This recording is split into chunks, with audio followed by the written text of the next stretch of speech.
Geico asks, how would you love a chance to save some money on insurance? Of course you would. And when it comes to great rates on insurance, Geico can help. Like with insurance for your car, truck, motorcycle, boat, and RV. Even help with homeowners or renters coverage. Plus, add an easy-to-use mobile app, available 24-hour roadside assistance and more, and Geico is an easy choice.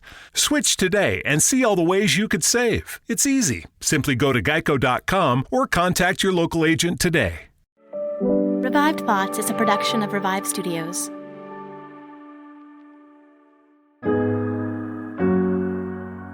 This is Troy and Joel, and you are listening to Revive Thoughts.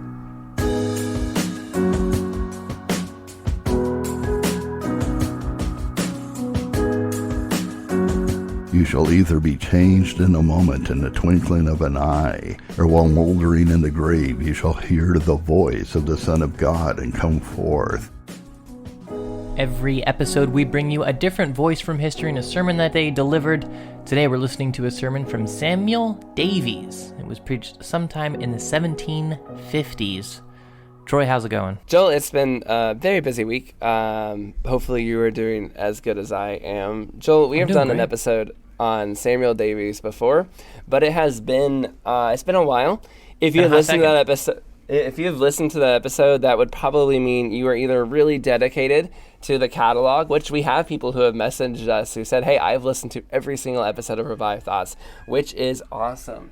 Or you have been an early listener who've been with us for years as well. But in either way, to listen to our Samuel Davies means you've been around for a while. But Davies is considered this really amazing preacher. A lot of people have not heard of him, and yet he comes highly recommended by some of the best. Martin Lloyd-Jones says he was the best preacher that ever came out of America.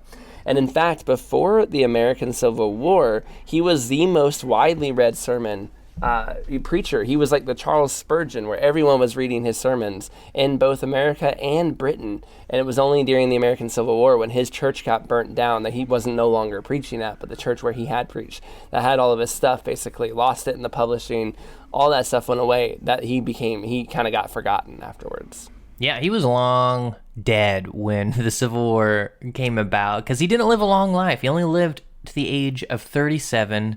So a lot happened in his life, but it's all crammed down into these 37 years of life. Born in 1723 in the Delaware colony. This is pre-America, so this is not the state of Delaware, it's the Delaware colony at this point. Born and raised, so this is kind of the age of the Great Awakening, right? His parents were very faithful, and they named him Samuel because they wanted their son to be great in the faith, after Samuel in the Bible.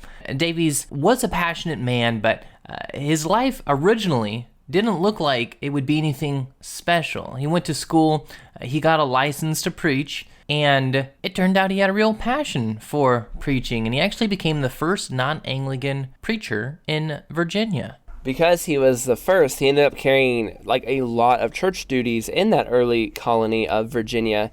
He would end up kind of basically being the main guy for 5 different counties, riding on horseback from place to place, preaching as an evangelist. He was very successful. Many people came to Christ and were, the Great Awakening hadn't really hit Virginia yet, and he was a big part of kind of bringing it in to Virginia. But this also wore him out, led him to a bad place of health, which we see a lot with these guys who work really hard, do these great ministries, and then they wear themselves out doing so. His wife, in the same time also, she passed away. He had married her, but about a year later, she died during a miscarriage. And then, so it's a really hard time for him. He genuinely, at the time, if you read his journals and stuff, he thought he was going to die. And so he kind of basically got this mindset, I'm not going to survive this disease I have. My wife is already gone. My child is already gone. So instead of, he doesn't despair. He doesn't give up. He doesn't go, what's the point? He's not depressed. He just goes, since I'm going to die soon, let me leave it all on the table. Let me preach like every sermon's my last, because I do think it probably will be. And so he threw himself passionately into preaching and trying to make sure that he has done everything he could, setting his affairs in order and giving his last hurrah, kind of that, what would you do if you thought you were going to die soon? That's how he's living, but he doesn't die, and he actually continues to live for, a little bit longer at least. And so he keeps that passion of every sermon could be my last for the rest of his life. He does marry another woman not too long afterwards, and he will have some children with her. Yeah, we sometimes get a glimpse into the lives of these people's spouses when we do these historical overviews, but it's not too often that we learn much about the children of these men. And Samuel Davies is kind of an exception to that, because we get to see him kind of excel as a dad. Like from all accounts, he seems to be a great father. He educated his kids himself, homeschooled. He made sure that the, in quotes, what he called strangers did not corrupt them. He wrote a poem for his son, and these are the last few lines of this here. Now you were born into an anxious state of dubious trial for your future fate. Now you are listed in a war of life, the prize immense, and oh, severe the strife. Maker of souls, avert so dire a doom, or snatch her back to native nothing's gloom. Which, minus the old King's English, it's not. It sounds. It's very similar to what I feel like the sentiment of a lot of parents have in today's day and age. Even that's actually why I liked it so much. Is because I was like, isn't that all of us? We're like, hey, we love our children. He even says, "Oh, miniature man of me," I think in the beginning of the poem. But then it's like, but isn't the whole goal of our child raising to be about keeping them from, losing the war of life? And I really liked it. That's what other people said too. I also find it interesting that I feel like a lot of people that are very good at ministry and very passionate about ministry, as much as it pains us to see it and to say it, like a lot of the times they're not great family people. Like that ministry preoccupies all of their life, and they're obsessed with that theology and teaching and stuff like that. It's very hard to be a very good minister and a very good father and husband at the same time. And as much as it's sad to see, we do see that a lot. And I see that a lot even in today's day and age, where it seems like one is being sacrificed over the other. And it takes a lot of spiritual guidance and a lot of spiritual warfare going on there for someone to be a good minister and a good family father and husband. And it seems like he did a pretty good job at it. Yeah, Davies definitely would be considered a good dad. And a lot of his letters he would write to people, he would mention like, hey, pray for me and as I'm raising these kids. And he would say, of course, I'm praying for your kids too. And that sounds like a small thing. But I mean, even how often are you messaging your friends or people if people are going through your chat messages 100 years from now, are they going to see that back and forth where you're like, hey, I'm praying for your kids, be praying for mine? Maybe, but in his life, they did see that. And that was something I thought was very unique. I spent a lot of time researching these guys. Lots of these people have great children. Spurgeon had great children that followed the Lord. Jonathan Edwards' daughter seems to have followed the Lord before she died. I mean, a lot of them did, but we can see that Davies really put a lot of his heart and soul into raising his kids and making them a central part of his ministry, to the point, again, like he was homeschooling them at a time when, he was a very, very busy pastor. You could see him going, hey, I don't have that time to do that, but he made that time, even though it would be difficult for him. Now, Davies had a profound impact on the colonies beyond just his children, beyond just being the first big evangelist in Virginia to kind of bring the Great Awakening there. He was really big on articulating and speaking about the ideas of freedom, liberty, and many of the things that would shape kind of America's future, even though he died about, give or take 15 years before the Revolutionary War. His ideas, the things that he was promoting, what he was writing in his sermons were all these ideas of God has given us freedom, God has given us this gift, let us use it well. And one of the people who came to his church as a kid, young Patrick Henry, famously would travel to his church on a wagon, and then he would tell people who didn't get to go to church everything he heard from the sermons. His job was to kind of share the sermon that he heard that day with everyone and tell them what he had heard and what he did. So he had to kind of copy mimic the actions to the people who couldn't be there. I mean, they can't just go watch a YouTube video or listen to the podcast. They had to have somebody tell it to them. And so Patrick Henry's job as a kid was to listen to the sermons, try to memorize as much of it as possible, and share that with others.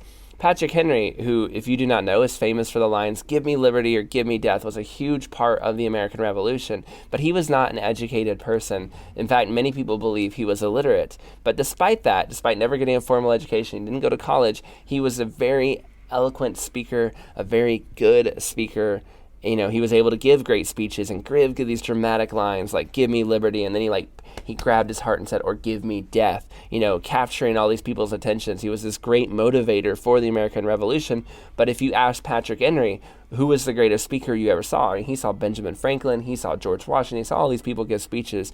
Yet Patrick Henry said, they were all good, but I learned everything I know about speech making from Samuel Davies. Now, Davies lived in the South, and unlike many Southerners, he had a very high opinion of slaves. He promoted literacy, education, and many campaigns to see them come to know Christ. Some called him the evangelist to the slaves. Although he himself did not believe that slavery needed to end. This is the mid-1700s. Our famous abolitionists were not yet on the scene, but Davies was very harshly against slave owners. He believed too many of them were cruel and mean and wrote about their behavior a lot. He would often address any slave in the audience of his church and tell them that nothing made him happier than having them come to his church and find salvation. He was even one of the few churches that allowed black congregants to preach in the church, write hymns, teach, and live out as spiritual equals.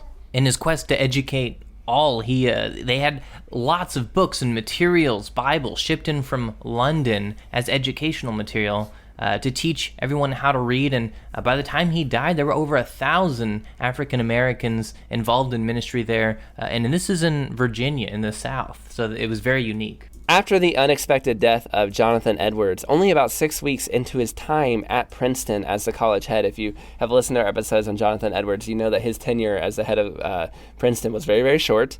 They asked Samuel Davies to come and be his replacement. One of the reasons Princeton said they wanted him was because he had this really great heart for even the poorest of the poor, the people, the slaves, the people that everyone else ignored. Samuel Davies was preaching to them with gusto, and they saw the great effect of the ministry he had there, and that was something they wanted the people who went to Princeton, who got educated, to have that same kind of heart.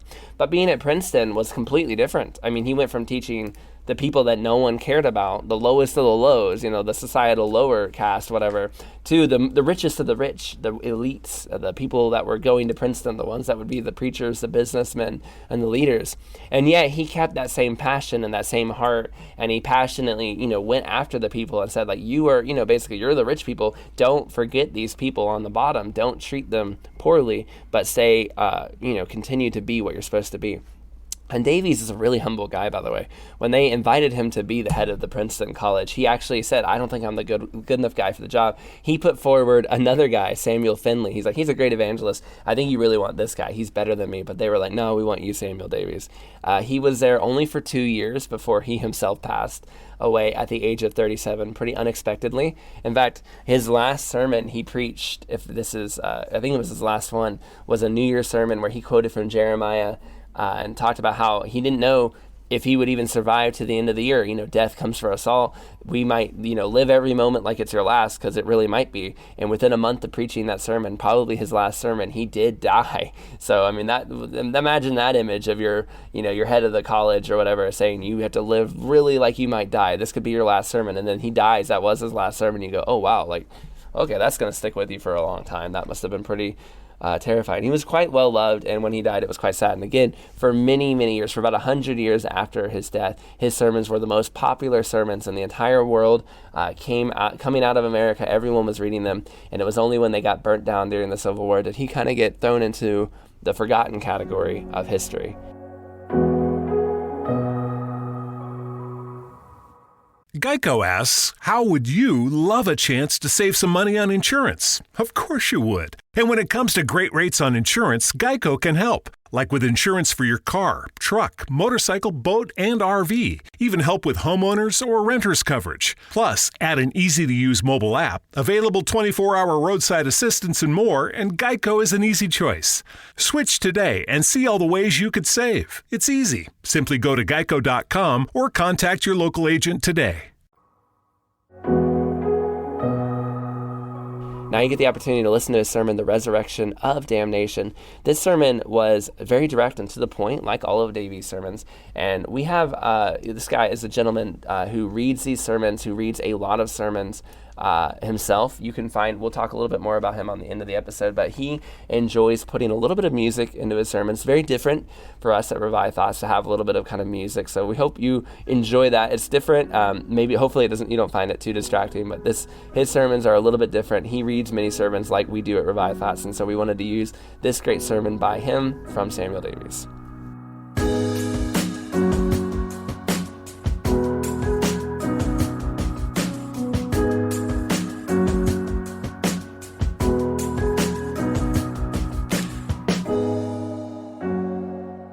Do not be amazed at this, because the time is coming when all who are in the graves will hear his voice and come out. Those who have done good, to the resurrection of life, and those who have done evil, unto the resurrection of damnation. John 5, verses 28 and 29.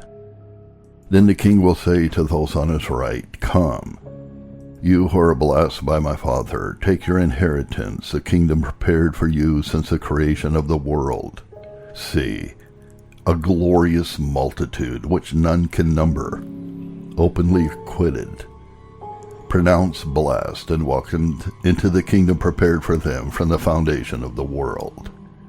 Now they enter upon a state that deserves the name of life. They are all vital, all active, all glorious, all happy. They shine brighter than the stars in the skies, like the sun forever and ever. All their faculties overflow with happiness. They mingle with the glorious company of angels. They behold that unseen Savior whom they loved. They dwell in eternal intimacy with the infinite Father. They are employed with ever new and growing delight in the exalted services of the heavenly sanctuary. They shall never more fear nor feel the least touch of sorrow, pain, or any kind of misery, but shall be as happy as their glorified natures can admit through an infinite duration. What a glorious new creation is here! What indescribable creatures who were originally formed from the dust! Shall any of us join in this happy company? Oh, shall any of us feeble, dying, sinful creatures share in their glory and happiness? This is a most important inquiry. The prospect would be delightful if charity could hope that this will be the happy end of all people. But alas, multitudes shall come forth from their graves not to the resurrection of life, but to the resurrection of damnation. What terror is in these words! If audacious sinners in our world make light of it, their comrades already in the infernal fires, who feel its tremendous import, are not so hardy, but tremble, groan, and contrifle with it no more. Let us realize the miserable doom of this class of mankind. Do not be amazed at this, because the time is coming when all who are in the graves will hear his voice and come out. See them bursting into life from their subterranean dungeons. Horror throbs through every vein and glares wildly and furiously in their eyes. Every joint trembles, and every countenance looks downcast and gloomy. Now they see that tremendous day of which they were warned in vain, and shudder at those terrors of which they have once made light. They now experientially know the grand business of the day, and the dreadful purpose for which they are roused from their slumbers in the grave: to be tried, to be convicted, to be condemned, and to be dragged away to execution. Conscience has been anticipating a trial, and no sooner is the soul united to the body than immediately conscience ascends its throne in the soul. It begins to accuse, to convict, to pass sentence, to upbraid, and to torment. The sinner is condemned at his own tribunal before he arrives at the bar of his omnipotent judge. The first act of consciousness in this new state of existence is a conviction that he is condemned, an irrevocably condemned creature. He enters God's court knowing beforehand how it will go with him. When he finds himself ordered to the left hand of his judge, when he hears the dreadful sentence thundered out against him, "Depart from me, you who are cursed, into the eternal fire prepared for the devil and his angels." It was just what he expected. While on earth, he could flatter himself with vain hopes and shut his eyes against the light of conviction. But then he will not be able to hope better. Then he must know the worst of his case. The formality of the judicial trial is necessary for his conviction before the world, but not for his own conscience, which has already determined his condition. However, to convince others of the justice of his doom, He is dragged and guarded from his grave to the judgment seat by fierce, unrelenting devils. Before were his tempters, but now his tormentors. With what horror does he view the burning throne and the frowning face of his judge, that Jesus whom he once disregarded. How he wishes for rocks and mountains to cover and conceal him from his angry eye. But all in vain. Appear he must. He is ordered to Christ's left hand among the other trembling criminals. Now the trial comes. All his evil deeds and all his omissions of duty are now produced against him. All the mercies he abused, all the chastisements he despised, all the means of grace he neglected or misimproved, every sinful and even every idle word, more his most secret thoughts and dispositions are all exposed and brought into judgment against him. When the judge interrogates him, "Is it not so, sinner? Are not these charges true?" His conscience obliges him to confess and cry out, "Guilty, guilty." Now the trembling criminal, being plainly convicted and left without any plea nor any excuse, the supreme judge in stern majesty and inexorable justice thunders out the dreadful sentence, "Depart from me, you who are cursed, into the eternal fire prepared for the devil and his angels." Oh, tremendous doom! Every word is big with terror and shoots a thunderbolt through the heart. Depart, away from my presence. I cannot bear so loathsome a sight as you. I once called you to come to me that you might have life, but you would not regard the call. Now you shall never more hear that inviting voice. Depart from me, the only fountain of happiness, the only proper good for an immortal soul. But Lord, we may suppose a criminal to say, if I must depart, bless me before I go. No, says the angry judge. Depart, you who are accursed. Depart with my eternal and heavy curse upon you. A curse dreadfully powerful, which blasts whatever it falls upon like flashes of consuming, irresistible lightning. But if I must go away under your curse, a criminal may be supposed to say, then let that be all my punishment. Let me depart to some agreeable or at least tolerable remote place, where I may meet with something to mitigate the curse. No, you must depart into fire. There you must forever burn in excruciating tortures. But Lord, if I must make my bed in fire, oh, let it be a transient blaze that will soon burn itself out and put an end to my torment. No, depart into everlasting fire. There burn without being consumed and be tormented without end. But Lord, grant me, cries the poor wretch, at least a mitigation of friendly and sympathizing company. Or if this cannot be granted, grant me this small, this almost no request, to be doomed to some solitary corner in hell, where I shall be punished only by my own conscience and your immediate hand. But oh, deliver me from these evil, tormenting devils. Banish me into some hidden corner in the infernal pit, far from malicious fins. No, into the eternal fire prepared for the devil and his angels. You must be one of their wretched crew forever. You joined with them in sinning, and now must share in their punishment. You gladly submitted to them as your tempters, and now you must submit to them as your tormentors. The sentence being pronounced and read, it is immediately executed, and they will go away into eternal punishment. Matthew 25:46. Devils drag them to the pit and throw them down headlong. They must go away into the bottomless pit. There they are confined in chains of darkness and cast into the burning lake of fire and brimstone forever and ever. In that dreadful word forever lies the epitome of torment. This is the hell of hell.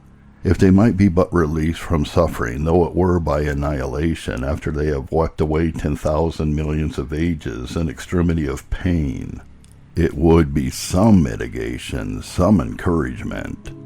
But alas, when as many millions of ages are past as the stars of heaven or the sands on the seashore or the atoms of dust in this huge earthly globe, their punishment is as far from an end as when the sentence was first pronounced upon them. Forever. There is no exhausting of that word. When it is affixed to the highest degree of misery, the terror of the sound is utterly insupportable. See, sirs, what depends upon time, that span of time we may enjoy in this fleeting life. Eternity, solemn, all-important eternity, depends upon it. All this while conscience tears a sinner's heart with the most tormenting reflections. Oh, what a fair opportunity I once had for salvation. Had I improved it? I was warned of the consequences of a life of sin and carelessness. I was told of the necessity of faith, repentance, and universal holiness of heart and life. I enjoyed a sufficient space for repentance and all the necessary means of salvation. But fool that I was, I neglected it all. I abused it all. I refused to part with my sins. I refused to engage seriously in religion and to seek God in earnest. And now I am lost forever without hope. Oh, for one of those months, one of those weeks, or even so much as one of those days or hours I once trifle away.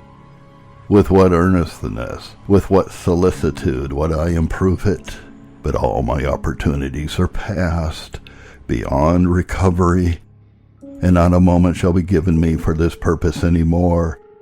What a fool I was to sell my soul for such trifles. To think so lightly of heaven and fall into hell through mere neglect and carelessness. You impenitent, unthinking sinners, though you may now be able to silence or drown the clamors of your consciences, yet the time, or rather the dread eternity, is coming when they will speak in spite of you, when they will strike home to your soul and be felled by the most hardened and remorseless heart. Therefore regard these warnings now, while they may be the means of your recovery. You are vitally concerned in a solemn transaction of that day I have been describing. You shall either be changed in a moment, in the twinkling of an eye, or while mouldering in the grave you shall hear the voice of the Son of God and come forth, either to the resurrection of life, or to the resurrection of damnation, and which shall be your eternal destiny. Have you any evidence to hope that you shall not be of that wretched numerous multitude who shall rise to damnation? If there is any inquiry within the compass of human knowledge that demands your solicitous thoughts, certainly it is this. I should think you cannot enjoy one moment's ease or security while this is undetermined. This fleeting life is all the time you have for preparation, and can you trifle it away? Your all, your eternal all, is set upon your short life. You have but one opportunity, and if that fails, through your sloth and mismanagement, you are irrecoverably undone forever. Therefore, by the solemn authority of the great God, by the terrors of death and the great rising day, by the joys of heaven and the torments of hell, and by the value of your immortal souls, I entreat, I charge, I adjure you to awake out of your security and improve the precious moments of life. The world is dying all around you, and can you rest easy in such a world while unprepared for eternity? Awake to righteousness now at the gentle call of the gospel, before the last trumpet gives you an alarm of another kind. He has appointed a day in which he will judge the world in righteousness. Acts 17, verse 31.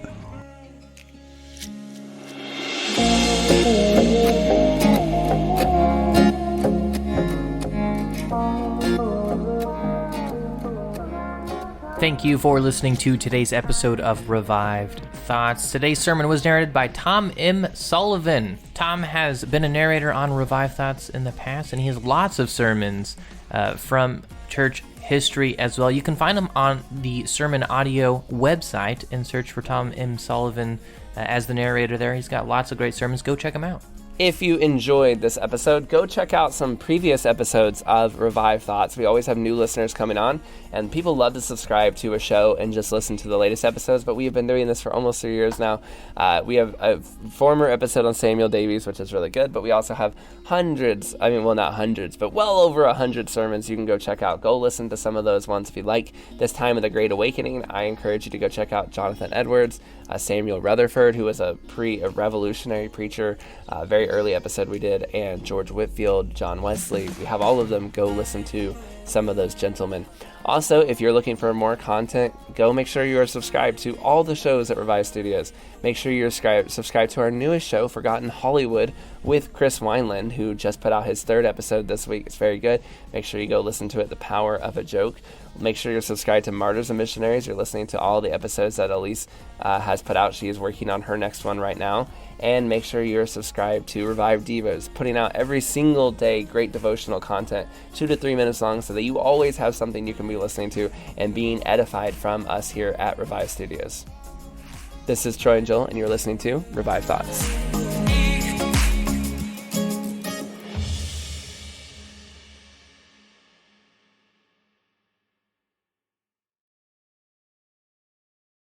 Geico asks, how would you love a chance to save some money on insurance? Of course you would. And when it comes to great rates on insurance, Geico can help. Like with insurance for your car, truck, motorcycle, boat, and RV. Even help with homeowners or renters coverage. Plus, add an easy-to-use mobile app, available 24-hour roadside assistance and more, and Geico is an easy choice. Switch today and see all the ways you could save. It's easy. Simply go to geico.com or contact your local agent today.